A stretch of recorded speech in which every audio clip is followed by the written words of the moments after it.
Assalamu alaikum. I hope you all are doing well. Thank you so much for giving me a good following on Facebook and YouTube. So आज के इस video में हम बात करेंगे interview का introduction कैसे बनाएं और वो क्यों ज़रूरी है। किसी भी इंटरव्यू में इंट्रोडक्शन एड करना कैंडिडेट का एक अपना ही बनाया हुआ प्लेटफॉर्म है, उसका एक बैटल ग्राउंड है जिस पे कैंडिडेट अपनी कैपेबिलिटीज़, अपनी एबिलिटीज़ को प्रूव करता है अपनी नॉलेज, स्किल्स एंड पर्सनालिटी के थ्रू।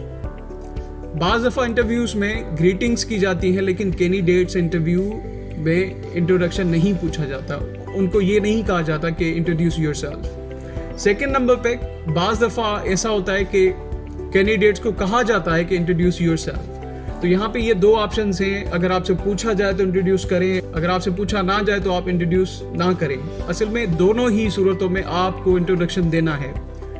पैनल ये जानना चाहता है कि आपको ना सिर्फ अपने सब्जेक्ट की नॉलेज कितनी है, आपके पास स्किल्स कितनी हैं, बल्कि वो ये भी जानना चाहते हैं कि आपने जिस जॉब के लिए अप्लाई किया हुआ है उसके अंदर जो इंटरव्यू है उसके हवाले से आपको कितनी नॉलेज है। तो बाज़ दफ़ा ये क्वेश्चन आपसे नहीं पूछा जाता, बट आपको इसका आंसर देना पड़ता है। तो जब भी आप किसी भी इंटरव्यू में अपीयर होने जाएं तो इन चीज़ों को आप अपने माइंड में रखें। सबसे पहले आपका प्रोफाइल, आपने कौन सी डिग्री की है, आपका इंट्रोडक्शन क्या है, किस रीजन से आप ताल्लुक़ रखते हैं, किस फैमिली से आप ताल्लुक़ रखते हैं। अगर ये ज़रूरी है फैमिली का इंट्रोडक्शन तो आप लगा सकते हैं, नहीं तो इसको स्किप कर दें।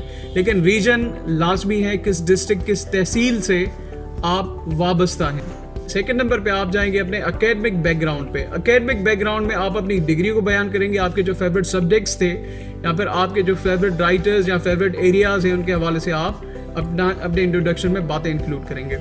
थर्ड नंबर पे आप जाएंगे अपनी एक्स्ट्रा करिकुलम एक्टिविटीज़ में। एक्स्ट्रा करिकुलम एक्टिविटीज़ में आपकी स्पोर्ट्स आ गई, आपने किसी भी सोसाइटी का मेंबर बन के उसको सर्व किया, जैसे कि ट्रांसलेशन सोसाइटी है, करियर डेवलपमेंट सोसाइटी, बहुत ही कॉमन सोसाइटीज़ हैं कॉलेज एंड यूनिवर्सिटीज़ के अंदर। तो उनको भी आपने अगर अपने स्टूडेंट लाइफ में ज्वाइन किया है तो वो भी उनको भी आप इंक्लूड कर सकते हैं। और लास्ट में है जॉब एक्सपीरियंस।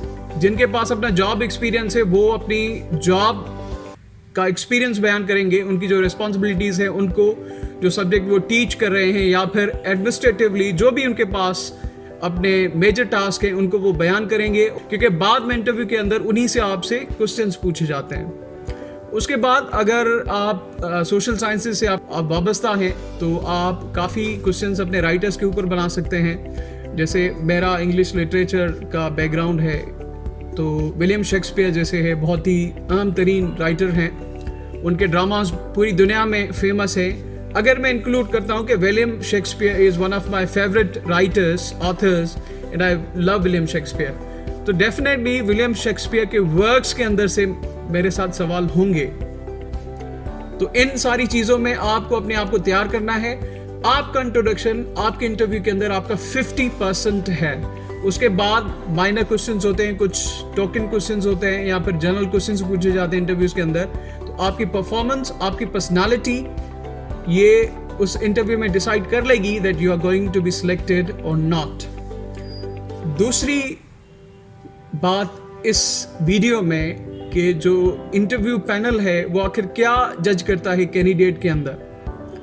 सबसे पहले जो पर्पस होता है कैंडिडेट को सिलेक्ट करने का, नंबर फर्स्ट पे है वो है कम्युनिकेशन स्किल्स, नंबर सेकंड पे आपकी नॉलेज एंड नंबर थर्ड पे आपकी पर्सनालिटी।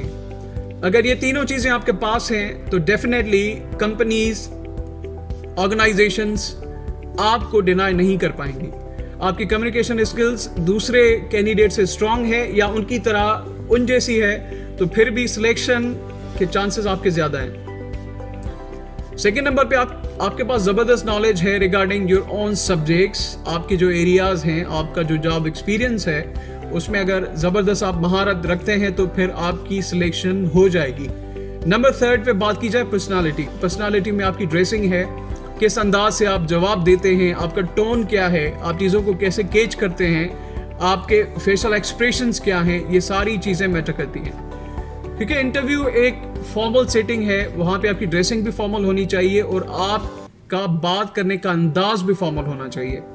किसी भी इंटरव्यू पैनल को ये ना लगे कि जो वर्ड्स आपने बोले हैं वो किसी की इंसल्ट कर रहे हैं या फिर आप मगरूर हो गए हैं। तो जनरली जब ये सवाल पूछा जाता है कि हम आपको क्यों सिलेक्ट करें, तो ये बहुत ही दिखने में बहुत सिंपल सवाल है लेकिन बहुत कॉम्प्लिकेटेड क्वेश्चन है। यहाँ पे कैंडिडेट्स को कहना है कि मैं ये समझता हूँ कि जितना मेरा जॉब एक्सपीरियंस है या जितनी मेहनत मैंने अपने स्किल्स पे की है तो मेरी सिलेक्शन होनी चाहिए। मुझे अपने आप पे कॉन्फिडेंस है कि मेरी सिलेक्शन हो जाएगी।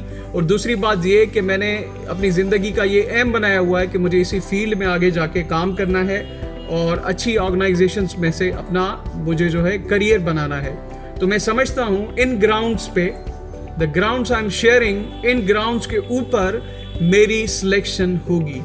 इस तरह से जब आप जवाब देंगे किसी भी इंटरव्यू में तो आपका एक परसेप्शन बहुत अच्छा बैठेगा और आपकी परफॉर्मेंस के बुनियाद पे इंटरव्यू में आपकी सिलेक्शन हो जाएगी। तो आई होप आपने समझ लिया कि इंटरव्यू का इंट्रोडक्शन कैसे कराया जाता है और उसका पर्पस क्या है और कैसे किसी भी इंटरव्यू को आप अपने फेवर में डाइवर्ट कर सकते हैं। अगर आपको कोई भी क्वेश्चन है, you may ask and I will be there to answer. Thank you so much.